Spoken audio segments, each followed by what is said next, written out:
అదేవిధంగా జగన్మోహన్ రెడ్డికి ఇంకా ఇప్పుడు కూడా అతనిలో ఏ మాత్రం మార్పు అనేది లేదు. ఏదో మావిగానేంటి, అతనికి మైండ్ ఉందా, మైండ్ లేదా, పిచ్చి పిచ్చిగా ఏదో మాట్లాడుతున్నట్టుగా ఉంది. ఇంతకుముందు ఏబిఎన్ రాధాకృష్ణ గారు చెప్పినట్టు అతనికి ఏదో ఒక వ్యాధి ఉంది, కొత్త వ్యాధి. ఆ వ్యాధి ఇంకా ముదిరిపోయింది. ఆ వ్యాధికి మందులు వాడదంటే మందులు అయిపోయినాయి అంట. మళ్ళీ మందులు తెచ్చుకొని వాడితే ఆ వ్యాధి అన్న కొంత తగ్గిద్ది.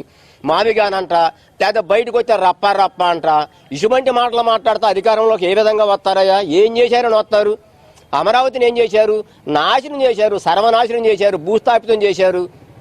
రాష్ట్రానికి ఒక్క కంపెనీ కూడా రాకుండా ఉన్న కంపెనీలన్నీ కూడా తరిమి కొట్టారు. కొత్త కంపెనీలు రాకుండా వాళ్ళ దగ్గర నుంచి ముడుపులు కమిషన్లు అడిగి వాళ్ళని బెదరగొట్టారు. నారా చంద్రబాబు నాయుడు గారు అధికారంలోకి వచ్చినాక దేశ విదేశాలిద్దరికి ఎన్నో పారిశ్రామికవేత్తలతో మాట్లాడి ఎన్నో కంపెనీలు తీసుకొచ్చారు. దాదాపు ఇప్పటికే 20 లక్షల కోట్ల రూపాయల పెట్టుబడులు తీసుకొచ్చారు. అవన్నీ కూడా గ్రౌండ్ లెవెల్లో కూడా ఉన్నాయి.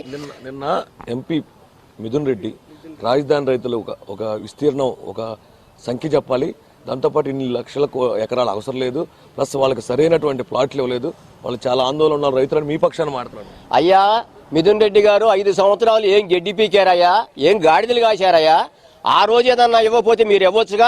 ఆ రోజు మీరు ఏమైనా న్యాయం చేశారా మాకు? మీరు మమ్మల్ని 1631 రోజులు మానసిక క్షోభకు గురి చేశారు. మమ్మల్ని రోడ్డు ఎక్కించారు. శాంతియుతంగా గాంధీ మార్గంలో నిరసన తెలియజేస్తుంటే మా మీద అక్రమ కేసులు పెట్టారు. మా మహిళల అమ్మవారి గుడికి ముడుపులు తీసుకెళ్తుంటే వాళ్ళ మీద దారిలో మార్గ మధ్యంలో ఆపి విచక్షణారహితంగా వాళ్ళ మీద లాఠీ చార్జీ చేసి అక్రమ కేసులు బనాయించి జైళ్లు తరలించారు.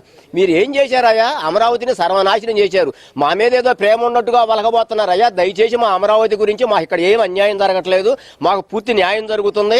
కూటమి ప్రభుత్వంలో పూర్తి న్యాయం జరుగుతుంది. సిఆర్డీ వారు, అదేవిధంగా ఇక్కడ మా ఎమ్మెల్యే గారు, మా ఎంపీ గారు ఏదైనా చిన్న సమస్యలు ఉంటే వాళ్ళ దృష్టికి తీసుకెళ్తే అవన్నీ కూడా సానుకూలంగా స్పందించి అవన్నీ కూడా మాకు పరిష్కారం చేస్తున్నారు. మీరు మా మీద ఏం ప్రేమ వలకపోయాల్సిన పని లేదు, మీ సానుభూతి మాకు అవసరం లేదు. దయచేసి మీరు అమరావతి గురించి మాట్లాడొద్దని చెప్పి మేము వైసీపీ నాయకులు కానీ జగన్మోహన్ రెడ్డి కానీ మేము ఈరోజు రాజ్యసభకు బిల్లు వస్తుంది ఏంటి మీ ఈ అమరావతి ఆంధ్రప్రదేశ్ ఏకైక రాజధాని అనుకుంటున్నారా? ఆమోదం పొందిద్ది అనుకుంటున్నారు? మీరు అందరూ హ్యాపీ?